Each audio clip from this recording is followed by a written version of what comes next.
This week on the Pennsylvania School Safety Hour, we've traveled to State College to visit with Dr. Max Crowley, Director of the Edna Bennett Pierce Prevention Research Center. The center's researchers develop, implement, and evaluate interventions focused on promoting human flourishing in terms of mindfulness, compassion, and resilience, in the service of supporting educational communities. And Lycoming County District Attorney Tom Marino will be here in full view with a special guest from his office. Thanks for joining us today on the Pennsylvania School Safety Hour.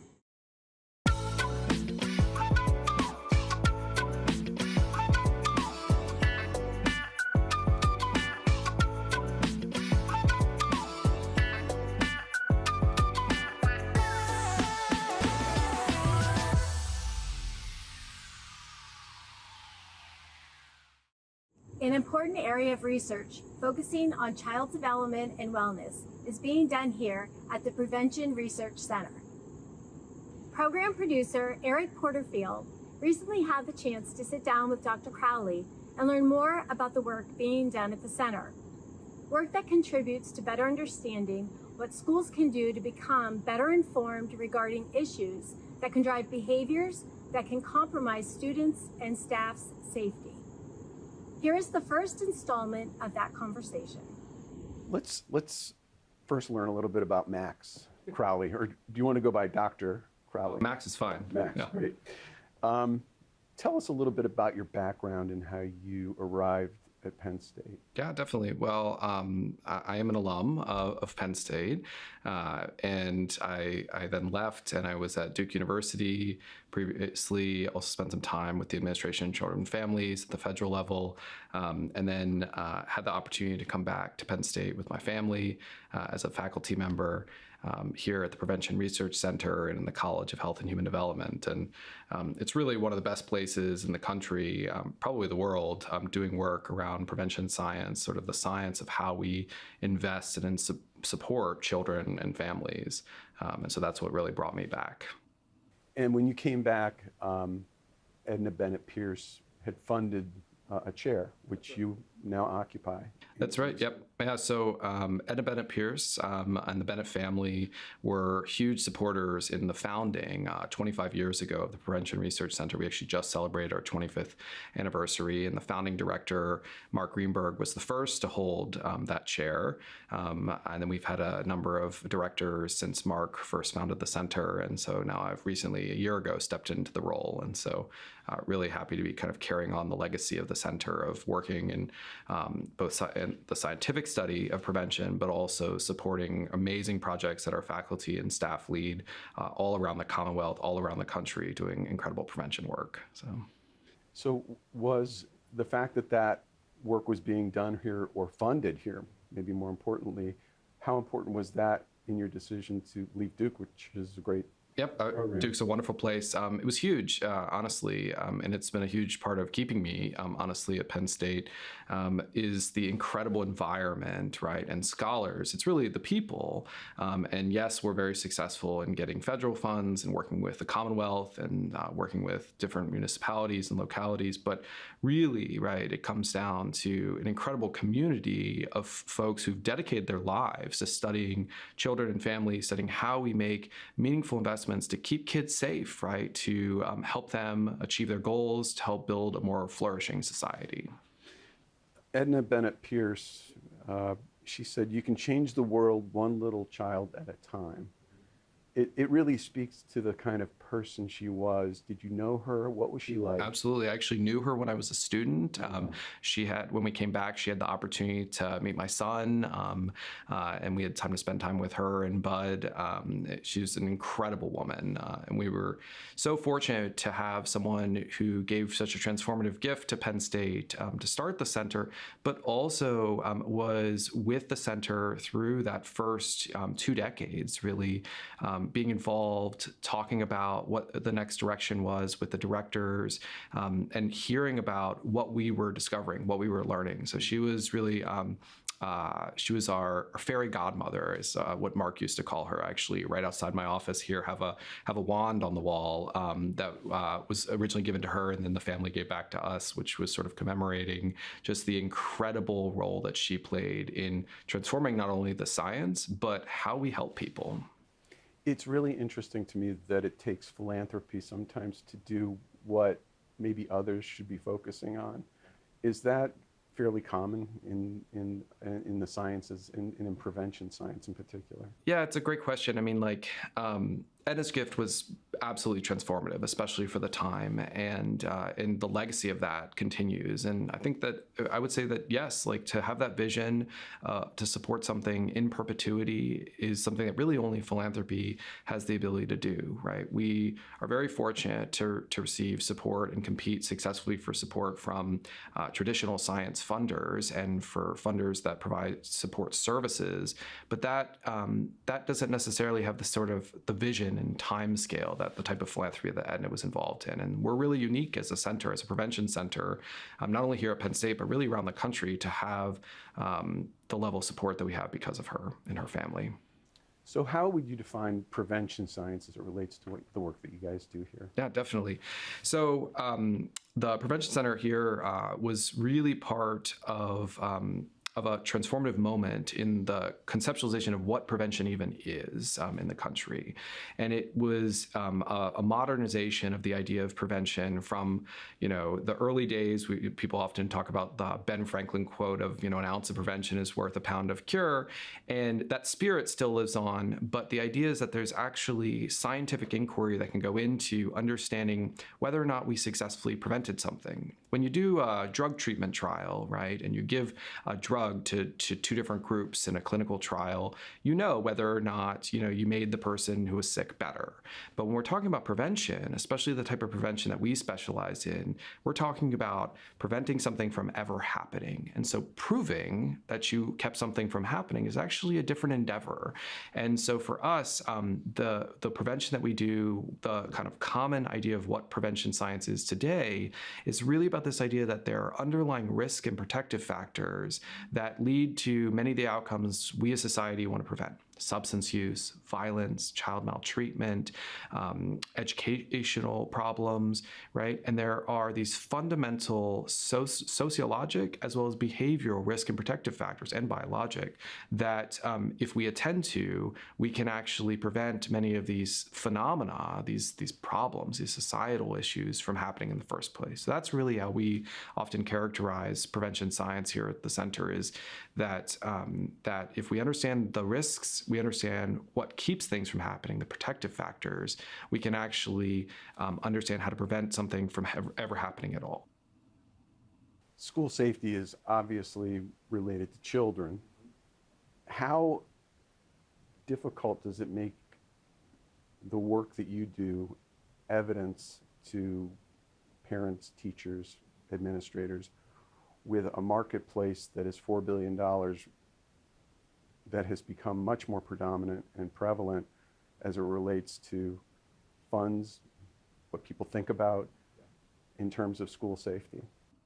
Well, I mean, I think, the burden of protecting children, keeping kids safe at school, really falls to everyone, but no more so than the teachers and the administrators in schools. And we can't forget about that. We also have to realize the incredible pressures, right, that these schools have, and the people in those schools have. In addition to keeping kids safe, they also have a mission to educate them.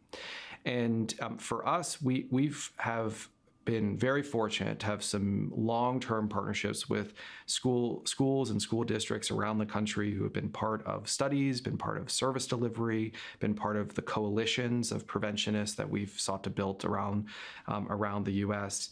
And so this is not an easy sort of task, right? People think that there are sort of magic solutions to keeping kids safe at school, but there's lots of ways that kids can be unsafe, right? And the process of actually securing a space, not only from a physical standpoint, but a psychological and emotional, so that kids can be successful in why they're there, to learn, to become educated, is complex. And it requires a really a systematic effort that brings together different stakeholder groups, not only the teachers and the principals, but members of the community, law enforcement, and faith leaders, nonprofits. They all have a role to play in how we as a community keep kids safe. So how do you engage these communities? That's really the challenge in some ways, because I feel like in many ways they are afraid of making the wrong decision.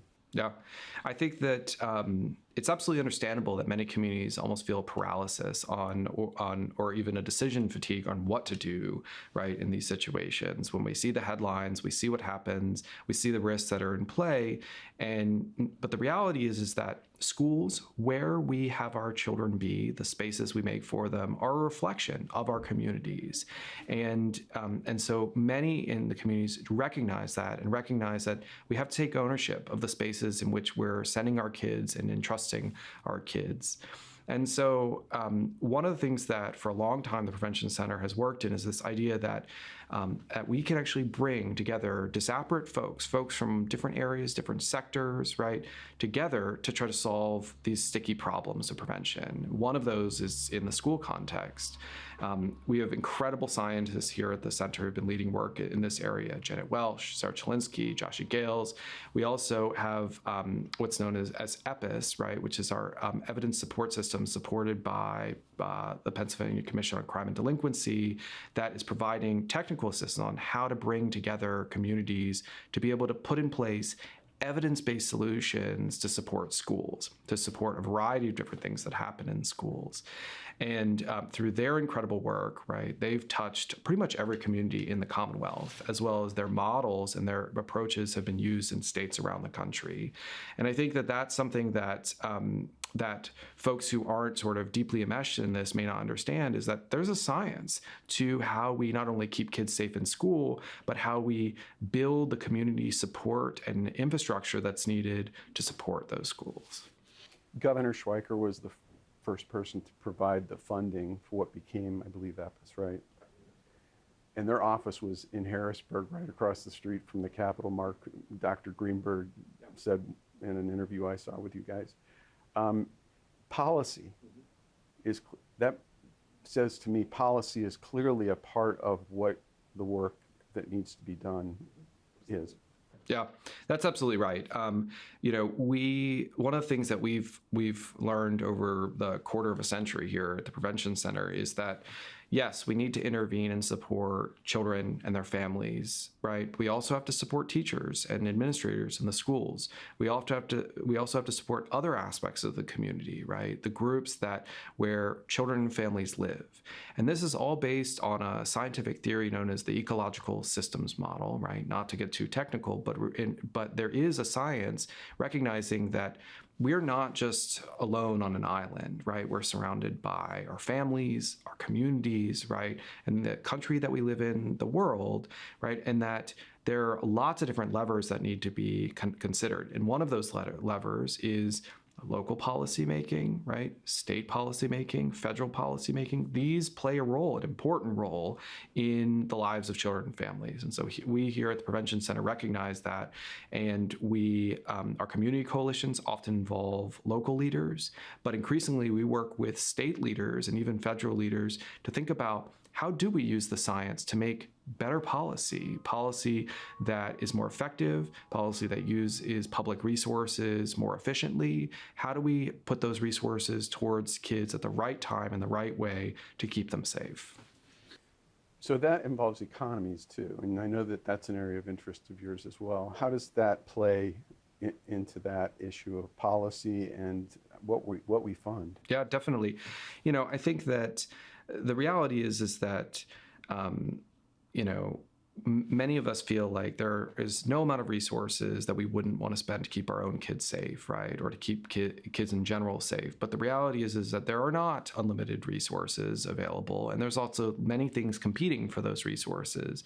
And so one of the things that we've done at the Prevention Research Center, one of the things that my team, as well as my colleagues, such as Damon Jones here at the center, has thought a lot about is, so how do we make sure that prevention and programs that help kids and families are being considered considered with the same type of information, the same type of evidence, right? That, for instance, when the state's trying to make a decision to build a new bridge, right, or a new bypass, or or some other aspect of infrastructure, how do we show, right, from a fiscal standpoint, that investment in children and families actually not only leads to that kid being safer, that kid having a better life, but also how they're going to grow up and they're going to contribute to their community. They're going to become an employer themselves. They're going to be able to pay their taxes. They're not going to be reliant on different types of social services.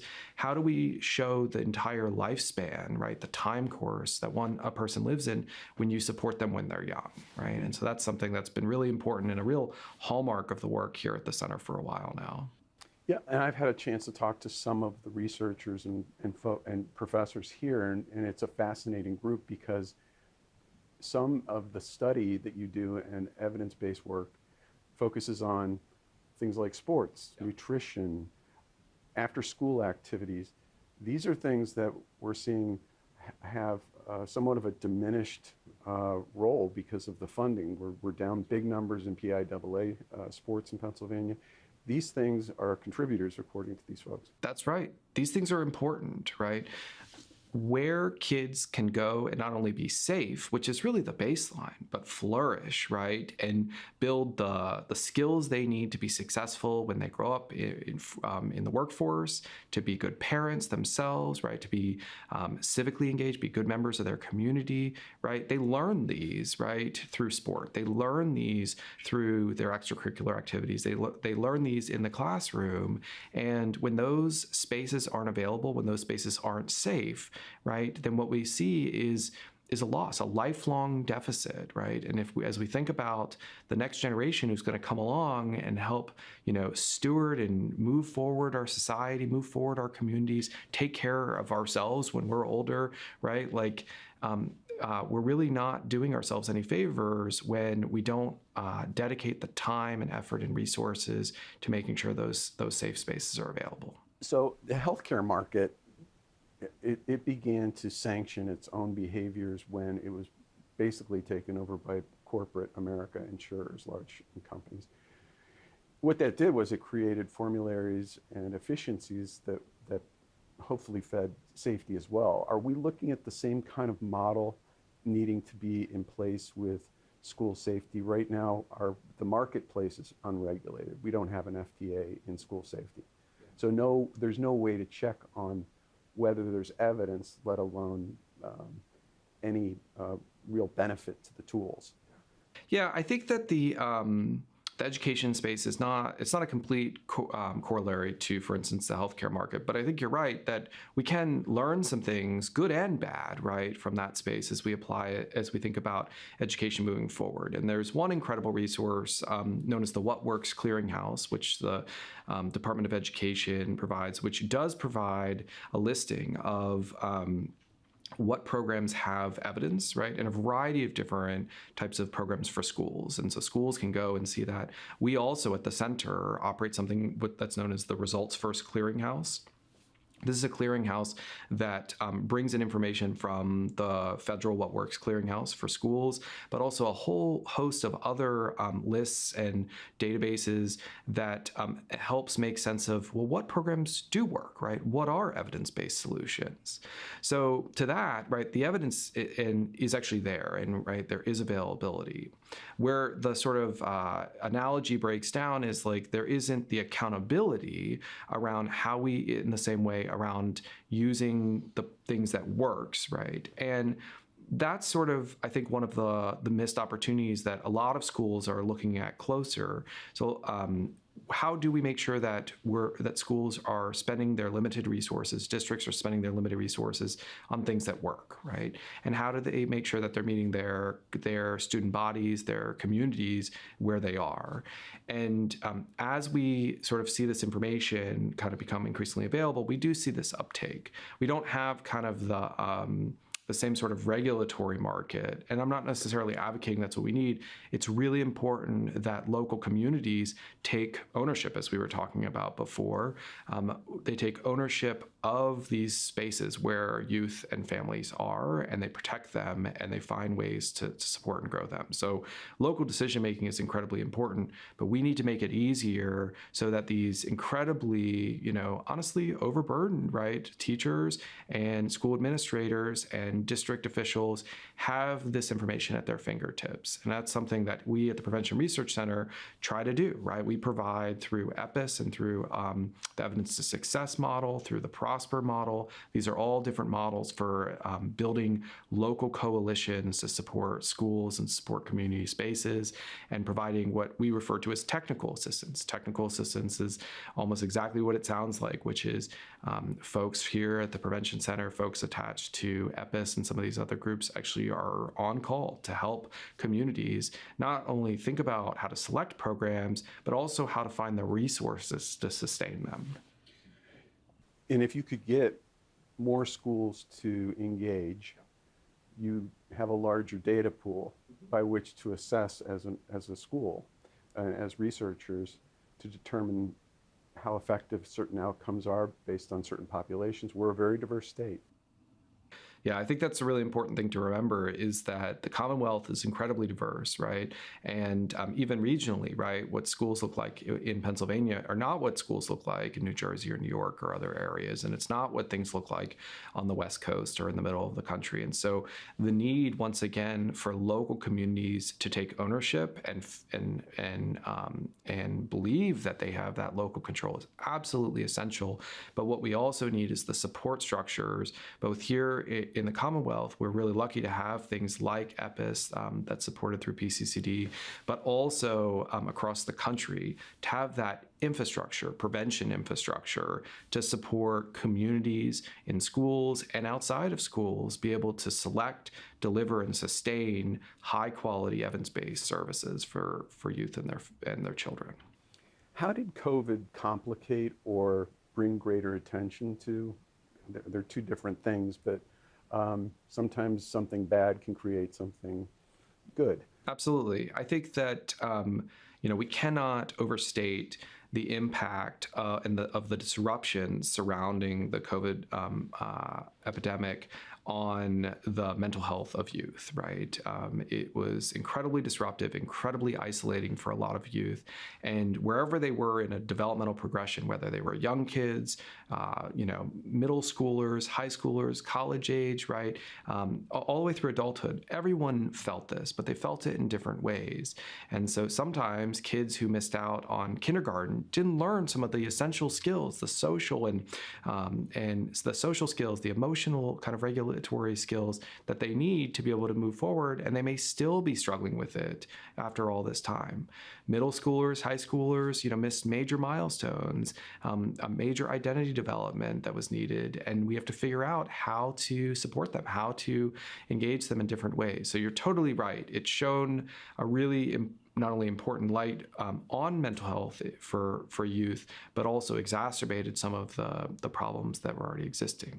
But I think because it has shown a light on that, it has made people really take seriously how prevalent this is, right? How, there are many folks still in the country who didn't really understand that kids are not just, mini adults, right? They're developmentally very different, and their risk for trauma, the risk for different mental health problems is different, right, than they may have experienced. And how we talk about it, how we think about it, right, mental health has changed. And we're very fortunate, I think, that we're living in a moment where stigma around getting treatment, right, identifying and recognizing that people might have mental health needs is not as sort of intense, the stigma, as it once was. But at the same time, the problem is there's not enough resources to support the level of need we're experiencing right now. Yeah, and I think out of that, it used to be suicide prevention was the term. Now terms like suicide ideation, which invites you to wonder what is that ideation. And I'm just simply putting it that way because I think this entire process that you're introducing through your work and your department's work and the chair's work is to get us to think about these things differently as well. Yeah, I think that's right. I mean, I think that we understand a lot more about what mental health and well-being looks like in youth. And there was a time where, where the tragedy of a youth taking their own life was so overwhelming, right, for a community. And we used to do things like talk about and sort of the individual who took their life in ways that actually lifted up, right, this person. And we would have issues, for instance, of like copycat situations, right? And we know now not to do that in that way, that instead we need to be thinking upstream about the resources to help kids. And so you mentioned suicidal ideation, which is one of those risk factors that we often talk about, right? For not just suicide itself, but self-harm, right? Depression, anxiety, right? This is a major marker of a kid who might just need help, right? It's not a marker that there's something biologically wrong, right? That, they're never going to be able to live a normal life, right? It's something that maybe they're going through something, right? And that we, have the tools to support kids. And so it's very important, right? If you yourself are having concerns or thoughts around suicide, or someone that is, to help support them, either yourself or that person getting help. And there's a number of different resources for that. Part 2 of Eric's conversation with Dr. Max Crowley can be seen right here on the Pennsylvania School Safety Hour, 2 weeks from today at 10 a.m. on October 6th on PCN. You don't want to miss it, so mark your calendars.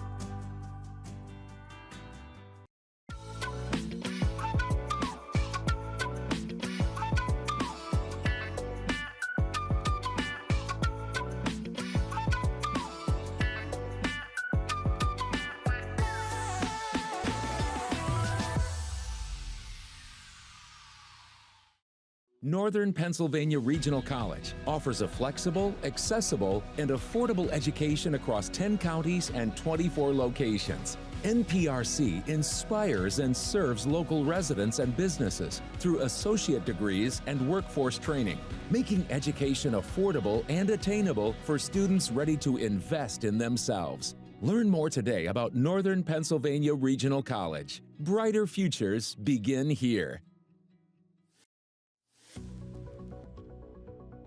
For 911 and emergency first responders, the difference between life and death is often a matter of time. 911, what's your emergency? Please, hurry! 911 operators and emergency responders count time in seconds. For first responders, getting to the right address and precise location is greatly enhanced by ELS 911 Integrated Emergency Labeling System. ELS 911, as simple as ABC and 123. And for as little as $900 a year, your facility receives a professional wayfinding assessment, facility mapping update, 911 integration, and ELS 911 certification, demonstrating to stakeholders, insurers, and the public that you understand public safety is a matter of time. So don't wait.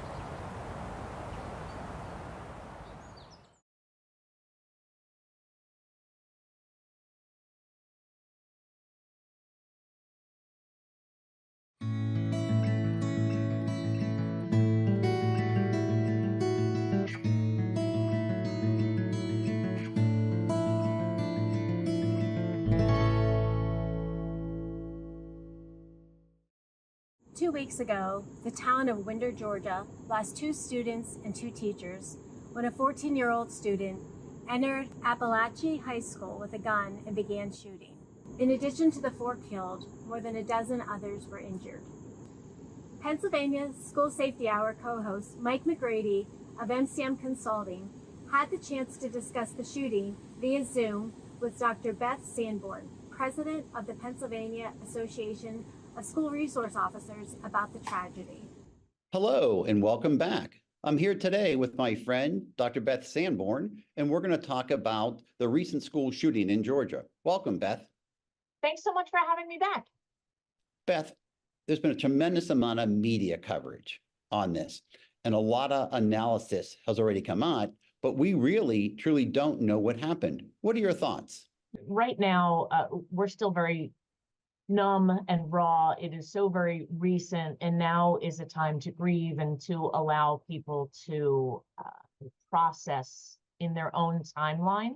So as opposed to any type of finger pointing or discussion about response or failures or anything that may have led up to this, I think what we need to do is to just take a moment to allow the community and the larger community themselves to figure this out amongst themselves. But that being said, as far as information gathering, when we have a concern, you need to have a multidisciplinary group that looks at the information that's gathered. So any one person may know the shooter or may know the shooter's family through that perspective, through those sets of interactions. You know, for example, and I may have mentioned it before, whether or not you act differently when you're around your spouse than you do your boss, or whether you act differently when you're around your children or when you're in a professional environment.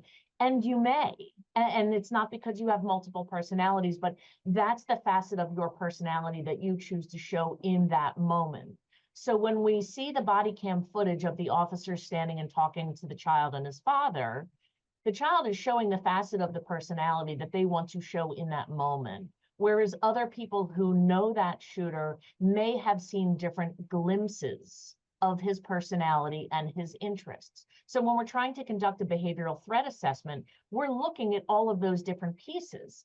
But the only way for us to see those pieces is if we gather all of that information. We collect the dots so that we can connect the dots. But we can't connect them if we don't have them. We collect the information and then follow that path with where the information leads us.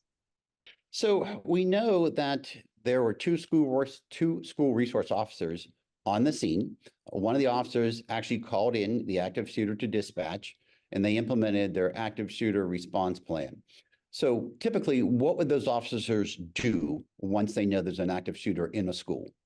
Well, we are trained to respond as well as react. And the reason why I make a distinction between the two is that responding requires preparation. We don't want to have a knee-jerk reaction to an incident, which would be a response. We want to make sure that we are trained properly so that in the instance where there is a threat or a concern, we can respond appropriately.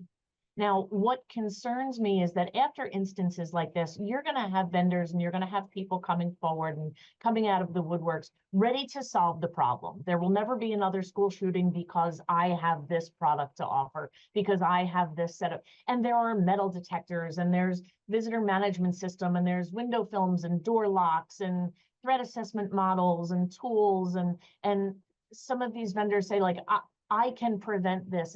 And the reality is that no one person, no one product, no one team can stop this. It requires us all to work together, to leave our egos at the door and realize that metal detectors are great when they work in conjunction with and alongside of and multi-layered with, and then insert and fill in those blanks.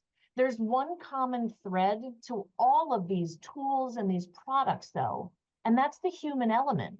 We cannot rely solely on technology to solve a problem. We're humans, and therefore some of our behavior is unpredictable. Requiring that human element who can pick up on those subtleties of behaviors, of cues, of language are so incredibly important, so that when we have these other physical tools on our tool belt and in our schools, we can then combine the knowledge and the expertise and the experience of that human. In this particular case, those school resource officers who knew their students, knew the school environment, knew the emergency operations plans, knew how to get in touch with other emergency services, who were then able to engage with the shooter and get him to surrender. Those school resource officers did a tremendous job. And it's that human element of having someone who is professional, having someone who is specifically selected and trained appropriately and properly equipped to be able to do that job. Thank you, Beth. And you had mentioned a plan, and typically there is a plan in place for the police, the fire, emergency medical services, the 911 center, emergency management, and of course, the school district. Do you want to talk a little bit about like the planning process that takes place, so when an unfortunate incident like this occurs, that you have a good response and hopefully the best outcome possible? You know, I would love to take credit for this quote, but it's not mine. If you give someone a plan, it collects dust. If you help someone build a plan, it collects fingerprints. And having that ownership and being aware of what your plan entails is an ongoing process. You don't finish it, save it onto your community drive, and then never visit it again.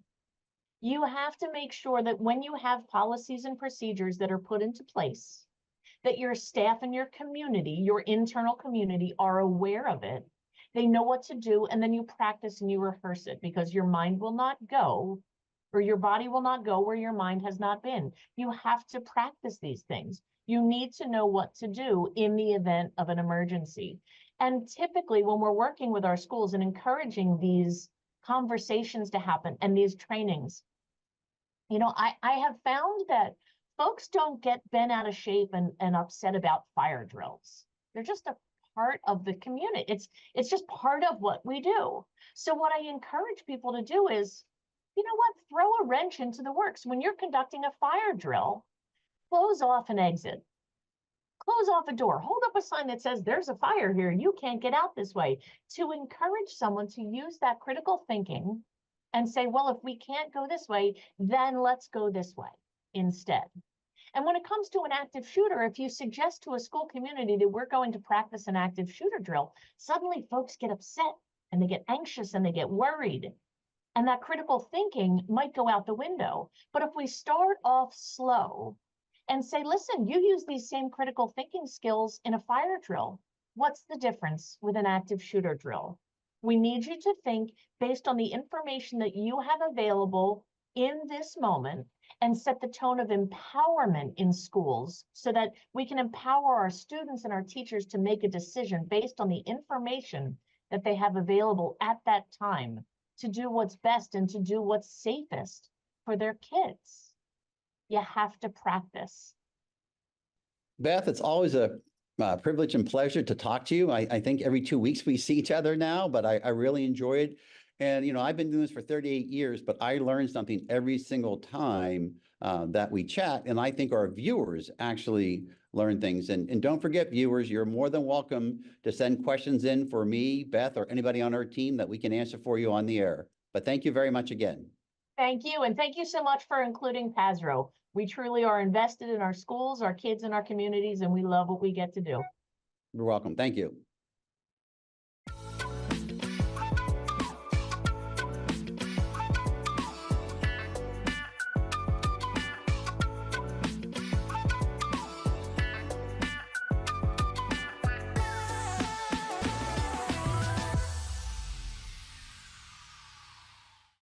Northern Pennsylvania Regional College offers a flexible, accessible, and affordable education across 10 counties and 24 locations. NPRC inspires and serves local residents and businesses through associate degrees and workforce training, making education affordable and attainable for students ready to invest in themselves. Learn more today about Northern Pennsylvania Regional College. Brighter futures begin here.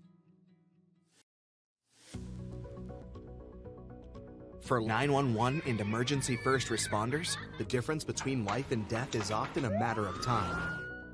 911, what's your emergency? Please, hurry! 911 operators and emergency responders count time in seconds. For first responders, getting to the right address and precise location is greatly enhanced by ELS 911 Integrated Emergency Labeling System. ELS 911, as simple as ABC and 123. And for as little as $900 a year, your facility receives a professional wayfinding assessment, facility mapping update, 911 integration, and ELS 911 certification, demonstrating to stakeholders, insurers, and the public that you understand public safety is a matter of time. So don't wait.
Lycoming County is the largest county in Pennsylvania. Tom Marino is its district attorney. Corinne Moon is a prosecutor in that office and an expert on human trafficking. They are with us now in full view. Hello again, my name is Tom Marino, and I'm the district attorney in Lycoming County, Pennsylvania. And I'm sitting here with Corinne Moon, who is the newest assistant district attorney in my office. Plus, she heads up our division involving sex trafficking of not only children, but older female women who just don't realize what they're getting into. So, Corinne, maybe you want to explain a little bit about what's Yeah, thank you, Tom. Yeah, so I've been working in counter-human trafficking for a couple years now, and I've been helping out in Lycoming County as a special prosecutor for a couple years, specifically focusing, as you know, on human trafficking and specifically child sex trafficking in Lycoming County. And, you know, recently we've gotten a lot more cases in the county, as you know. We've filed a lot more charges. We have a couple cases that are actually pending, and in years past, we haven't had any. No. And that hasn't been because we didn't have it. It was because our ADAs and our police, and not by any fault of their own, we just didn't have training on it, you know? right. The lack of knowledge about human trafficking, child sex trafficking, what it really is here in the States, here in Pennsylvania, here in our county, it's just really lacking. But as we've grown in our county and as we've expanded the education, we're now uncovering more stones and seeing what's really underneath, and dispelling some of the myths and the rumors around human trafficking. And being able to do that, we're also able to find the victims faster, we're able to prosecute the traffickers and really get ahead of these crimes. These are complex cases that we're dealing with. Some of it, we have to go back in history of the victim for a long period of time. It's difficult in some situations to track down the criminal in this aspect because there's usually more than one. And when we talk about trafficking, we're talking about any age, a small child, a teenager, an adult female who just as at this point we're getting these victims, particularly the older ones, to understand what is happening to them, because sometimes they realize or don't realize how they're being taken advantage of.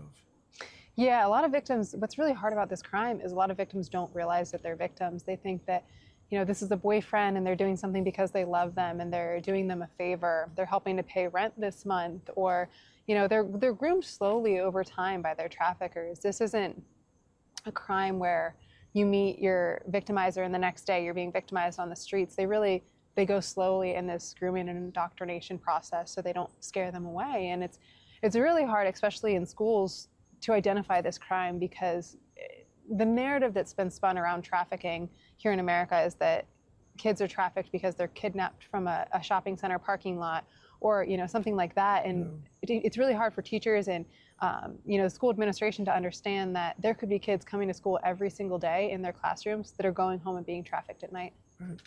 Let's talk about grooming for a moment. We're getting more cases in our office about young girls, young boys being groomed. Mm-hmm.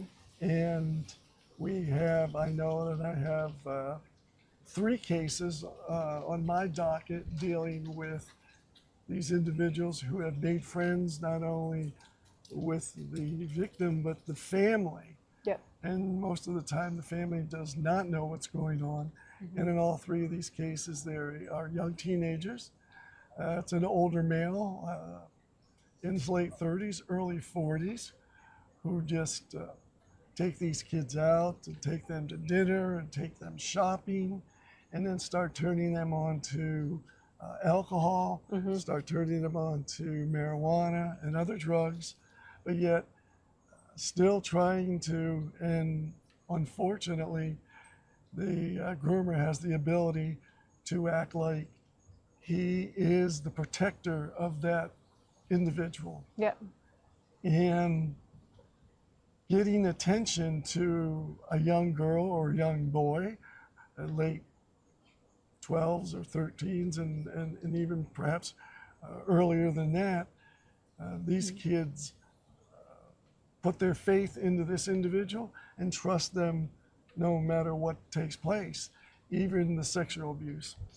Yeah, and the vast majority of cases of human trafficking are the victim knows their trafficker. These aren't strangers that are taking kids off the streets. They're either related to the victim, or they're known to the family, they're in the community. They develop these relationships and they make their victims reliant on them for, whether that's, like you said, like a sense of security, safety, financially. And it really causes the victim to be hesitant to acknowledge that there's a crime happening, because they don't want their trafficker to get in trouble. They feel protective of them. Maybe that trafficker is providing something to them or their family that they know will go away if they're arrested. And sometimes the traffickers tell them that too, They tell them, if you report this, our love, you can't tell anyone about it. If you report this, I'm going to go to prison. So that's one other topic that's all part of this. Unfortunately, we're seeing that the abuser, the sexual abuser, the trafficker, built a relationship with a single mother mm-hmm. Who has a young girl. Yep. And they are courting the mother to the extent of the mother thinking they're going to get married. Yep. It's happened in 2 of my cases. But that is the segue into sexually abusing the woman's child. Yeah, the most likely person to abuse a child is the person with the best access, right? And in those cases, someone that's not biologically related to the child, but we do see it with biological parents as well. But in those cases, they're not biologically related to the child. They have unfettered access. They have the best access to the child. And the child knows that if they tell their parent, or if they bring it to light, they're going to break their parent's heart. And sometimes the parents, even when the child discloses, they're hesitant to believe them. Oh.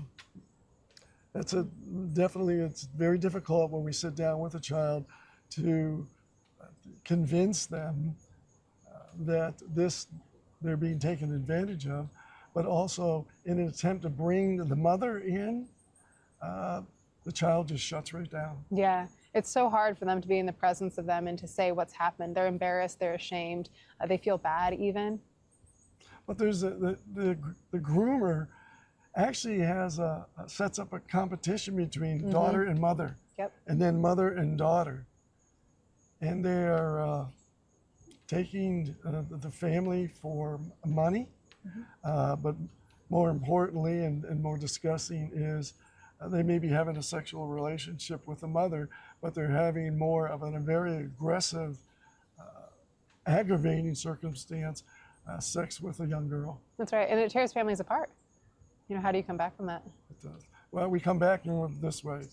We get all the evidence we can, and we put these people in jail for as long as we possibly can. And hopefully that's in the 40 to 60 to 100-year range. That's right. We've collected your answers to weeks 1 and 2 homework assignment. Thank you to everyone for your answers. On October 6th, we'll meet the winners of those homework assignments. Here is homework question number 3. In 500 words or less, should students be allowed to bring cell phones into the classroom? Hand in your homework to homework@safetyfirsttv.com by midnight, September 25th. If we read your answer on air, we'll be sending you a Pennsylvania School Safety Hour coffee mug. As Michael always says, coffee tastes better in it. For myself and Michael, thanks so much for watching. Join us again in 2 weeks, right here for the Pennsylvania School Safety Hour on PCN.